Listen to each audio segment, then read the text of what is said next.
The late afternoon sun cast a gleaming reflection off the polished glass doors of Golden Crest Luxury Cars, a high-end car dealership nestled among sleek buildings. Vanessa Thompson, a sharp, poised lawyer in a tailored navy suit, approached the dealership with an air of confidence. Today was supposed to be a rare treat for herself, a chance to explore the luxury cars she'd always admired but had never considered seriously. She was at a point in her career where this indulgence was within reach, and she was ready to savor it. She admired the sleek sports car showcase just beyond the glass, envisioning herself behind the wheel. Her hand reached out for the handle, her mind wandering into dreams of open roads, the hum of a powerful engine. But a voice cut through her thoughts, breaking the quiet ambience around her. "We're closed." Vanessa froze, hand just inches from the door. She turned slowly to face the source of the interruption. Standing with his arms crossed and a rigid posture was a tall man in a security uniform. His eyes met hers with a cold, unyielding stare, his posture unwelcoming. The name tag pinned to his chest read Daniel Reynolds. Her polite smile didn't waver. "Closed? The sign says you're open until 6. It's only a little past 4. Daniel's expression didn't change. He kept his arms crossed, his stance unwavering as though he were guarding a fortress. "I said we're closed," he replied flatly, his tone giving no room for discussion. Surprised, but trying to stay composed, Vanessa held her ground. "I was only planning to take a look at the new models." "I won't take much of your time," she offered, her voice calm but firm. Daniel's eyes scanned her for a moment, an unreadable expression flickering across his face before settling back into stony indifference. "There's nothing here for you," he said, his tone biting.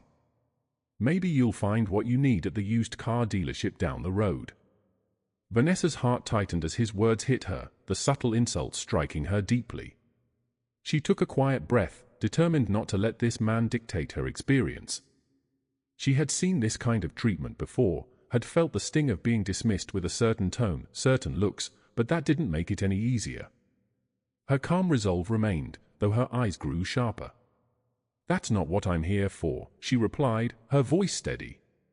"I'm interested in what's sold here, luxury cars." She took a step forward. "Would you please get the manager? I'd like to discuss this with them." Daniel's expression grew colder, his lips pressing into a thin line. "The manager's busy," he replied curtly. "And I already told you, or we're closed." Vanessa took another breath, steadying herself. Her patience was thinning, and she could feel the simmering frustration start to bubble. But she wouldn't give him the satisfaction of seeing her lose her composure. "Then I'll wait for the manager," she said, her voice unwavering. Daniel's stance shifted. His arms dropped from their crossed position, and he took a step closer to her. "You're not getting in, lady," he said, his voice dropping. "There's no point in waiting around here." The air between them grew tense, and Vanessa could feel his eyes piercing through her, scrutinizing her in a way that was both dismissive and hostile. There was a brief silence before he spoke again, his words dripping with quiet malice. "We're closed for your kind." The words echoed in the quiet space between them, lingering in the air like a dark cloud. Vanessa's chest tightened as she absorbed the weight of his statement, the unspoken implication that had finally surfaced. She had dealt with this before, the silent judgments, the side glances, the way people dismissed her presence without a second thought. But hearing it spoken aloud brought a different sting. She drew in a slow, steady breath, the kind that held back the sharp edge of her anger. "I see," she said softly, her tone calm but firm. She turned her gaze away, momentarily glancing through the glass doors at the showroom beyond, at the cars she'd admired, now feeling painfully out of reach. Without another word, she turned and walked back toward her car, her heels clicking sharply against the pavement, each step deliberate and measured. She could feel Daniel's gaze following her, but she kept her back straight, refusing to let him see the frustration building inside her. As she approached her car and settled into the driver's seat, Vanessa took a moment to breathe, trying to collect herself. She gripped the steering wheel tightly, the weight of her anger settling into her hands. It wasn't just Daniel's words that had stung, it was the sheer audacity, the blatant hypocrisy of it all. The dismissal, the the way he had assessed her without even a second thought, based solely on the color of her skin. She watched in her rearview mirror as a white woman approached the dealership, dressed casually in a sundress, her demeanor relaxed. Vanessa's jaw tightened as she watched Daniel's reaction. He opened the door for her immediately, his face shifting into a polite smile as he stepped aside, welcoming her inside as though she were royalty. The contrast between his treatment of her and the warm welcome he extended to this woman was glaring.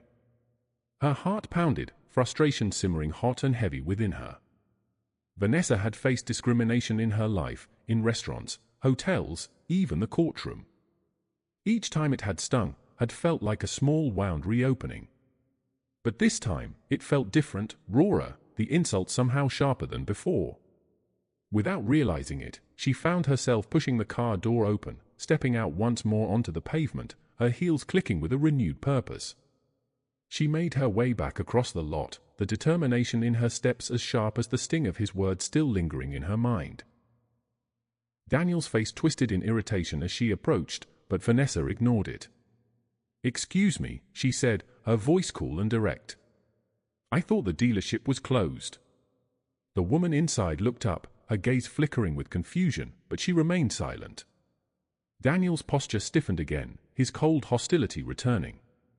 "It is closed," he said curtly, a steely edge to his voice. Vanessa's gaze held steady, refusing to back down. "It doesn't seem closed to her," she replied, gesturing toward the woman he'd just let inside. "It seems like there's a different set of rules." Daniel's face hardened, his voice lowering to a hiss. "She belongs here." "You don't." The words were harsher this time, the prejudice barely concealed, simmering just beneath the surface. Vanessa felt the knot in her chest tighten, the frustration boiling into a quiet, unyielding resolve. She'd had enough. She would leave now, but this wasn't over. Vanessa turned, her gaze steely as she headed back to her car. As she drove away, her thoughts were already moving to the next steps.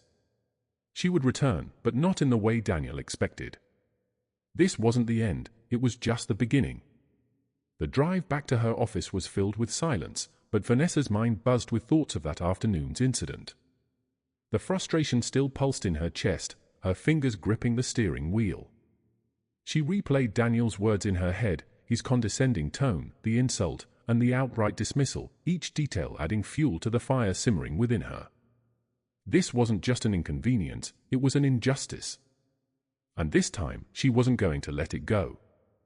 As she pulled up to her downtown office building, Vanessa sat in her car for a moment, collecting herself before stepping into the firm. Her fingers hovered over her phone, and without another thought, she dialed the number of the one person she knew would understand, Melanie Johnson. Melanie was more than a colleague, she was her closest confidant, a fellow lawyer who had supported Vanessa through cases and challenges, both personal and professional. "Mel," Vanessa said when her friend picked up, her voice carrying the edge of frustration she'd been holding in, "I need to meet with you." "It's urgent." There was no need to explain further. Within minutes, the two women were sitting in one of the firm's conference rooms. Melanie watched Vanessa carefully, her expression shifting from curiosity to concern as Vanessa recounted the confrontation, every hurtful word, every humiliating moment, even the cold touch of Daniel's grip on her arm. When she finished, Vanessa clenched her fists. "It was more than just being denied entry, Mel. It was like he wanted to make sure I felt unwelcome. To remind me that in his mind, people like me don't belong in places like that." Melanie's expression darkened. "That's absolutely unacceptable. And illegal, Vanessa. He had no right to lay hands on you, let alone refuse you service like that." "I know," Vanessa replied, her tone icy with resolve. "This time, I'm not just going to walk away." Melanie nodded firmly, already reaching for a notepad. "We'll file a lawsuit. They need to be held accountable for discrimination, wrongful treatment, and even battery for what he did. This won't be swept under the rug." As Melanie jotted down notes, Vanessa leaned back, feeling a sense of clarity she hadn't felt before. This wasn't just about her. It was about everyone who had faced this same treatment and been forced to accept it silently. "This is bigger than just one incident, Mel," We need to dig deeper, expose everything. If they think they can discriminate and humiliate people like me, we'll show them they're wrong." Melanie's eyes flashed with determination. "I agree. We'll gather as much evidence as possible, surveillance footage, witness statements, and even a look into the dealership's records. I want to see if there's a pattern of discrimination." Vanessa's nod was resolute. "We're filing an injunction, too. I don't want them to destroy any evidence. Every email, every policy, every customer complaint, we need it all." They spent the next hour strategizing, mapping out every step of the legal battle. Vanessa's focus was sharp, she was in her element, and each step of their plan seemed to solidify her resolve. She had always believed in the power of the law, had seen it as a tool for justice, and this time, she intended to wield it for herself. "This lawsuit isn't just about winning a settlement," Vanessa said, her voice quiet but strong. "It's about sending a message. I want the dealership's practices exposed. I want them to face the consequences, not just for what happened to me, but for every customer they've dismissed because of who they are." Melanie met her gaze, her own expression unwavering. "Then that's exactly what we'll do. If there's any history of this kind of behavior, we'll uncover it. And we won't back down." As they finalized their plan, Vanessa's frustration began to shift into something different, a focused determination. She knew the road ahead would be challenging, cases like these were never easy, and the dealership would fight back with every legal avenue they had. But Vanessa was ready. She had faced discrimination in many forms before, and she had always held her ground. This time, she was taking the fight straight to them. When Melanie left to start drafting the paperwork, Vanessa stayed behind, staring at the stack of legal documents they would need to build their case. Her mind drifted back to Daniel's sneering face, his disdainful look, the way he had spoken to her as though she were beneath him. The memory only sharpened her resolve. She wasn't going to allow anyone to treat her or others that way without facing the consequences. After sending the necessary details to their firm's paralegal team, Vanessa began compiling her statement, each word reminding her of the strength it took to stand up against injustice. She wanted this case to resonate, to make an impact. This wasn't just a simple complaint or a minor inconvenience. It was a battle for the right to be treated with dignity and respect, a right that no one, especially people like Daniel, had the power to strip away. She finished typing her statement, her hand still trembling slightly from the energy coursing through her. She felt a sense of calm beginning to settle over her, a kind of peace that came from knowing she was standing up for what was right. Hours later, as she left the office, Vanessa glanced back at the light still on in Melanie's office. Melanie was as committed to this case as she was, and Vanessa felt a swell of gratitude for her friend's support. Together, they were a formidable team, and she knew that Melanie wouldn't rest until justice was served. Stepping out into the evening air, Vanessa felt the weight of the day begin to lift. She had a plan, a path forward. No matter how long it took, she was ready to see it through. This wasn't just about her anymore, it was about everyone who had ever been told they didn't belong. And as she walked away from the office, her heart felt lighter, her steps steadier. She didn't know what challenges the next few days would bring, but she knew one thing for certain, she wasn't backing down. The dealership had denied her once, but now, she was returning with the full force of the law on her side. And this time, they wouldn't be able to brush her aside. The following morning, Vanessa stood in front of the courthouse with a determined expression, her freshly filed lawsuit against Golden Crest Luxury Cars clutched in her hand. The sense of satisfaction she felt was undeniable.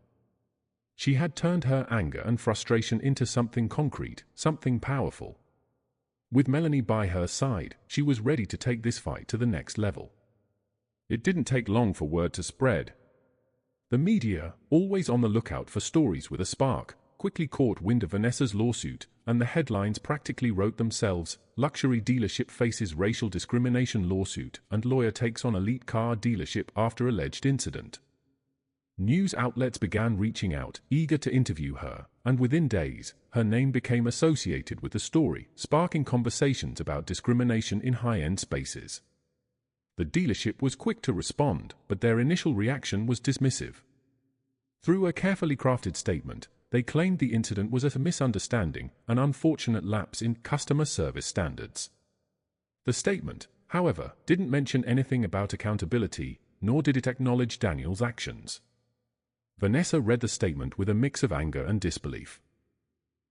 To them, it seemed, her experience was merely a public relations inconvenience to be smoothed over and swept aside. But she knew better than to let them control the narrative. With Melanie's encouragement, Vanessa organized a press conference to share her story with the public in her own words.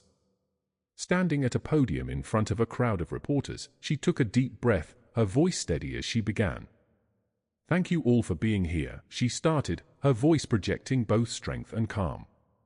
"I stand here today not only for myself, but for everyone who has ever been dismissed, mistreated, or told they didn't belong based on nothing more than who they are. My experience at Golden Crest Luxury Cars wasn't just an isolated incident, it's part of a pattern that so many of us have faced."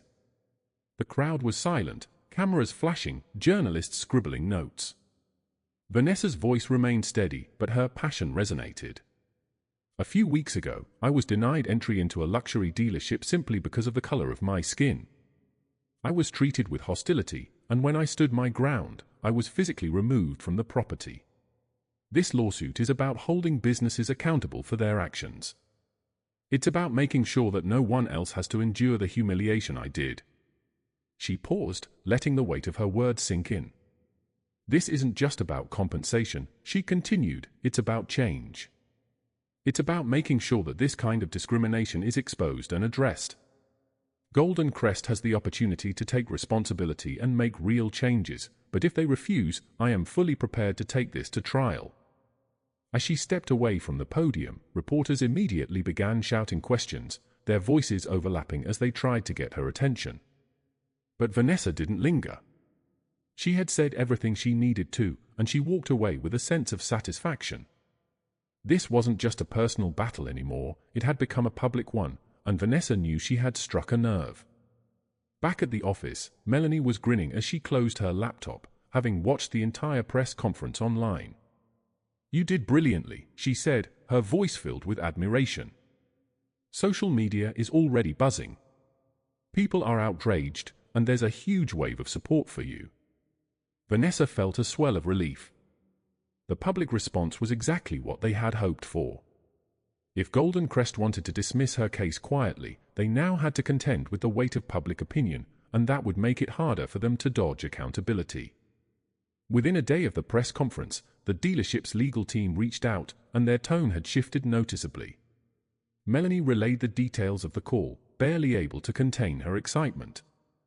"They're panicking," she told Vanessa.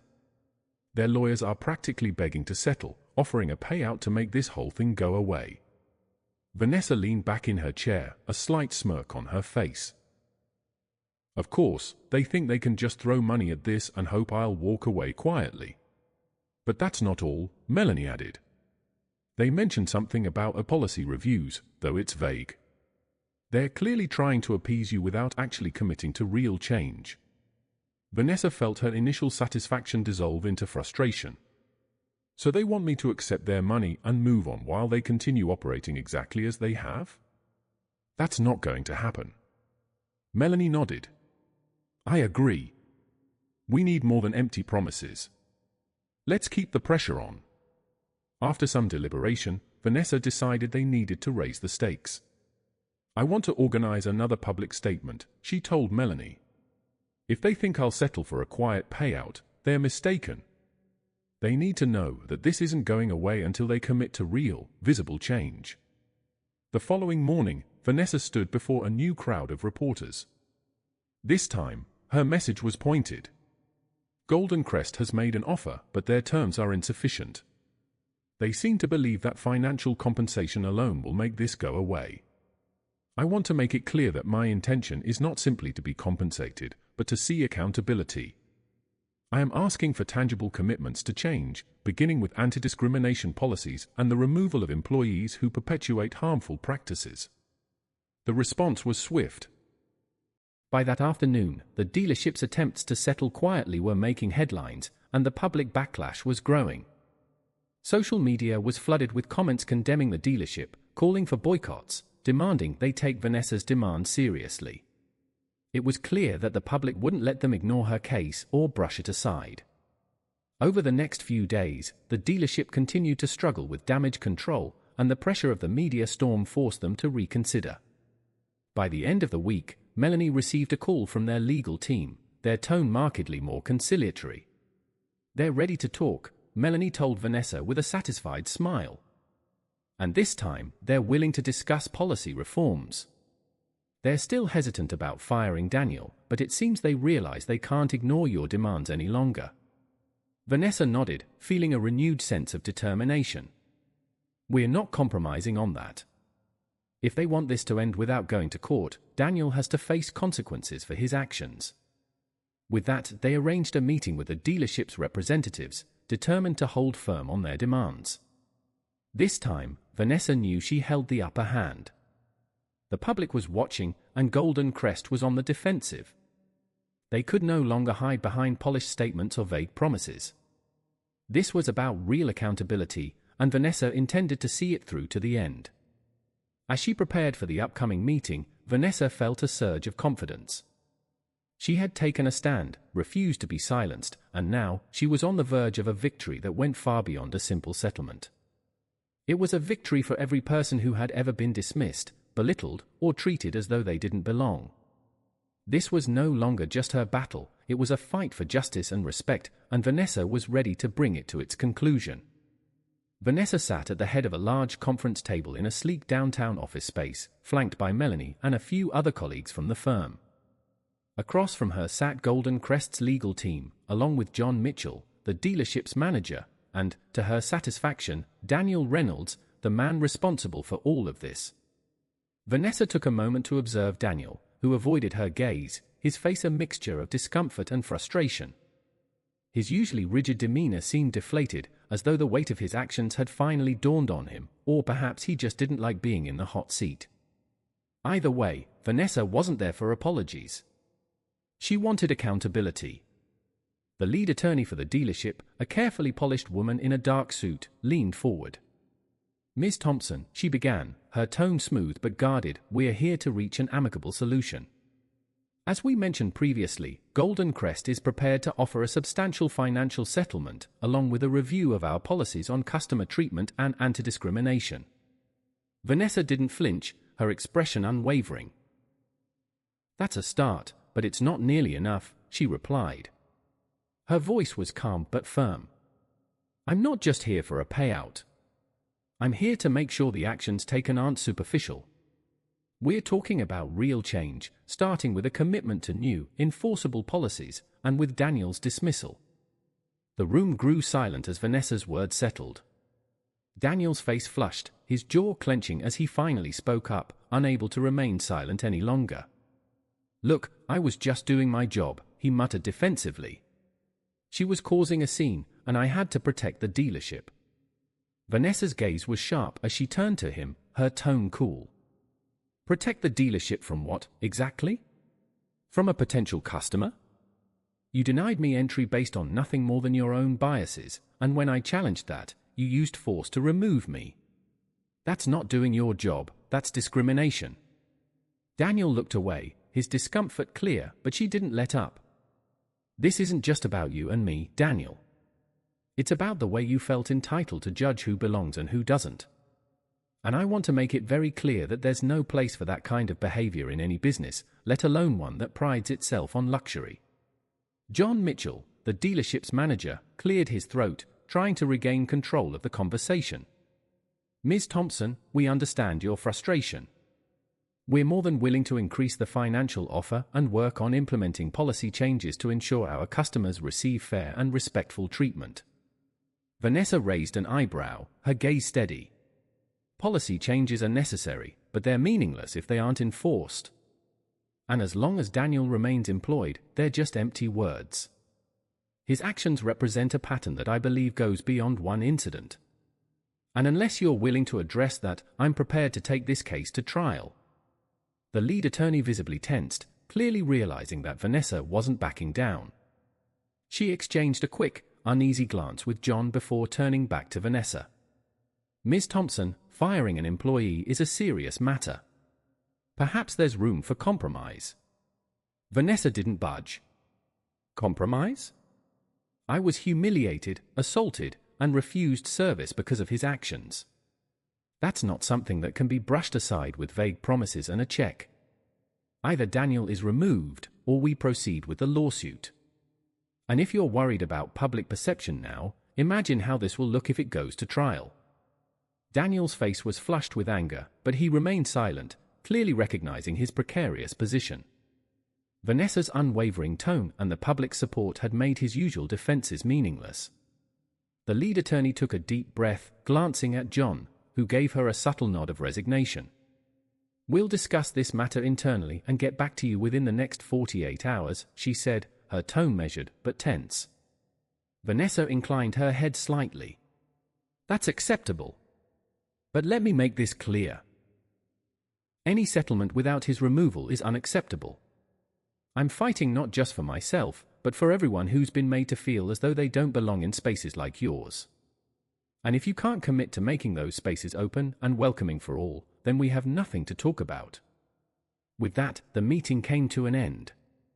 Vanessa collected her papers, feeling the weight of their unspoken agreement hanging in the air. The dealership had been pushed into a corner, and they knew it. The choice was now theirs: either they would take action, or they would risk everything in a public court battle. As Vanessa and Melanie left the meeting room, Melanie shot her a grin. "You really didn't give them any wiggle room, did you?" Vanessa shrugged, a smile creeping onto her face. "They don't deserve it. They think they can throw money at this and move on, but they're not going to walk away from this without real consequences. Not this time." 2 days later, Vanessa received the call she'd been waiting for.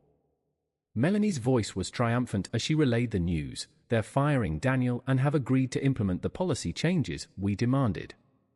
It's all in writing, Vanessa. We did it." A rush of relief washed over Vanessa. She had won, not just for herself but for everyone who had ever faced discrimination and been dismissed. Golden Crest would have to confront their practices and, hopefully, reshape their culture to prevent this from happening again. "They're also releasing a public statement next week," Melanie added, her excitement barely contained. "They're admitting fault and outlining the new policies they'll be implementing to prevent further discrimination. This is a huge win, Vanessa." Vanessa allowed herself a small smile. She knew that forcing them to publicly acknowledge their wrongdoing was as important as any policy change.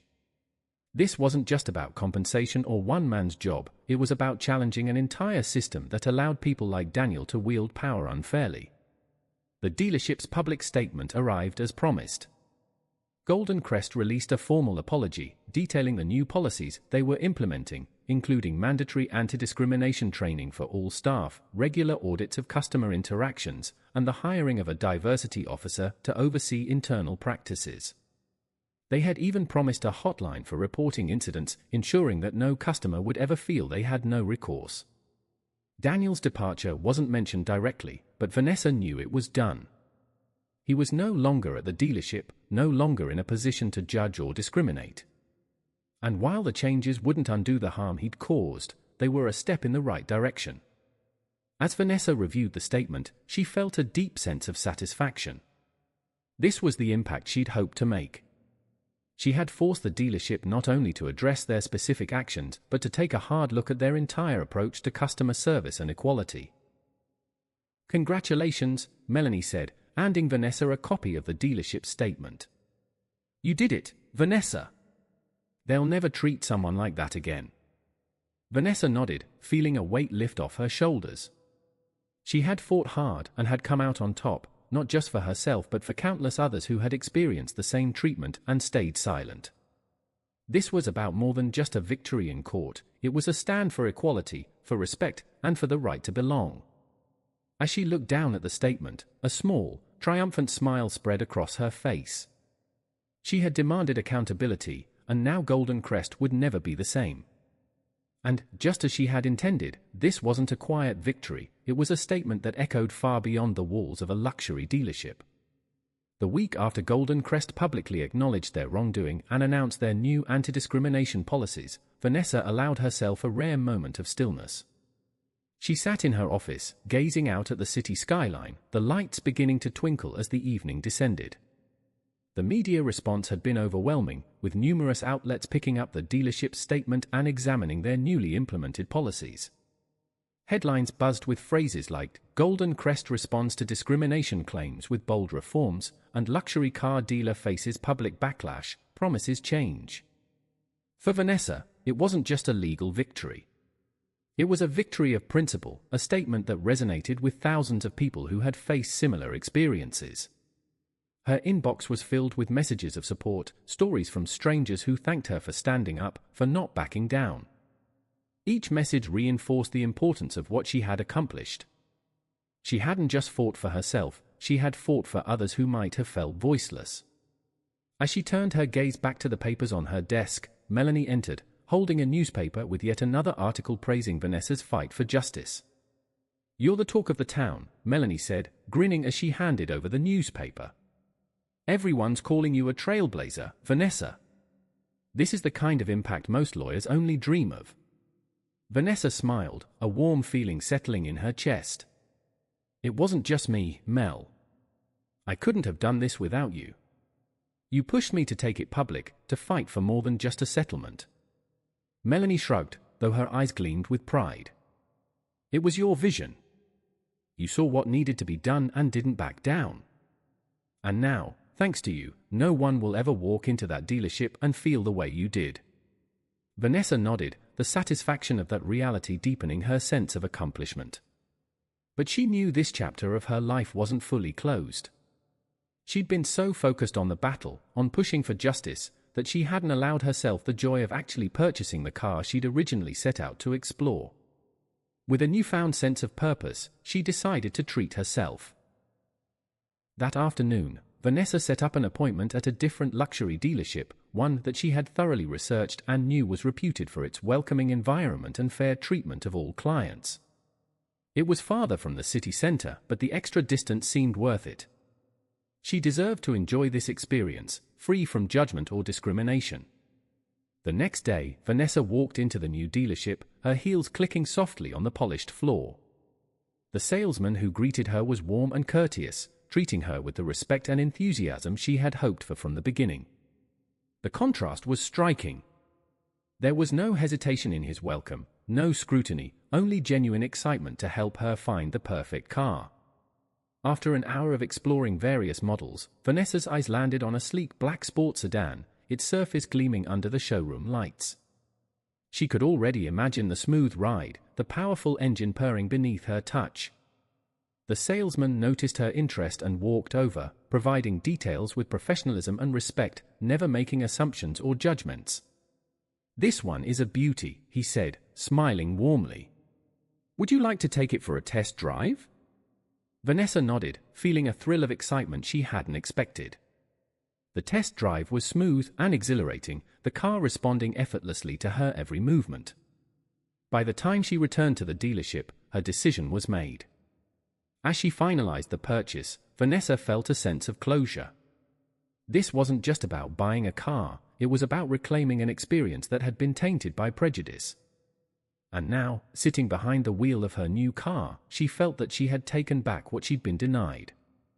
Driving back toward the city, she found herself on a familiar route that passed Golden Crest. As the dealership's gleaming glass building came into view, she slowed for a moment, taking in the scene.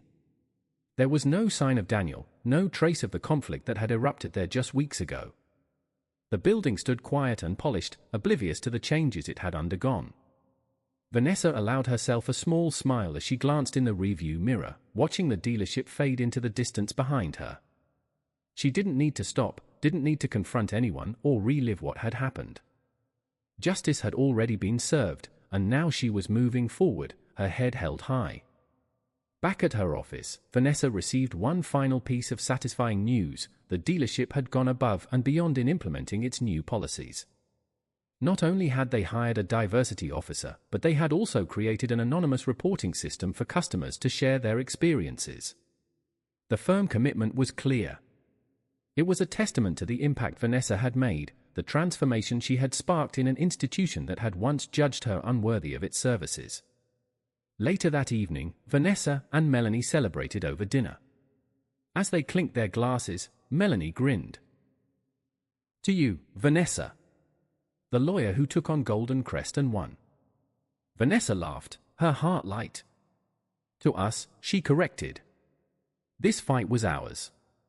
And now, it's a victory for so many others, too."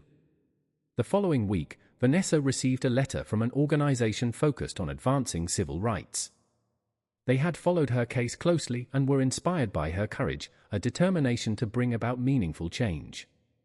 They invited her to speak at an upcoming event about her experience, about what it took to stand up and push for accountability in spaces where others might have stayed silent.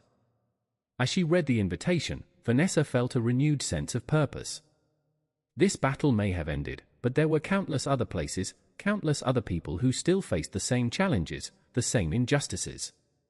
And if her story could inspire even one person to stand up, to demand their right to be seen and respected, then the journey would have been worth every moment. She replied to the invitation with a resounding yes, her mind already racing with ideas. She wanted to use this platform to speak not just about what she had accomplished, but about the strength it took to challenge those who wielded power unfairly. She wanted to encourage others to hold those in authority accountable, to use their voices, no matter how difficult it might seem. In the weeks that followed, Vanessa embraced her new role as an advocate.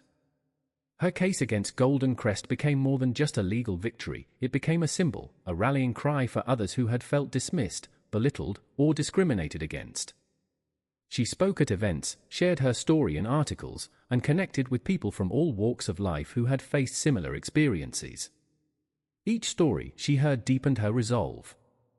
Her journey had started with a simple desire to explore a luxury car dealership, but it had become a fight for dignity and equality. And now, as she looked out at each audience she addressed, she knew her impact was growing, spreading further than she had ever imagined. One evening, as Vanessa drove home in her new car, she took a moment to reflect on how far she had come. The road ahead was still long, and she knew there would always be battles to fight, voices to uplift. But she was ready. Her determination had been forged in the heat of discrimination and refined through her fight for justice. As she drove through the city lights, the hum of her car's engine steady beneath her, Vanessa knew she was exactly where she was meant to be. Her victory at Golden Crest had been more than just a legal win, it had been a turning point. And now, she was moving forward, her path clear, her purpose stronger than ever.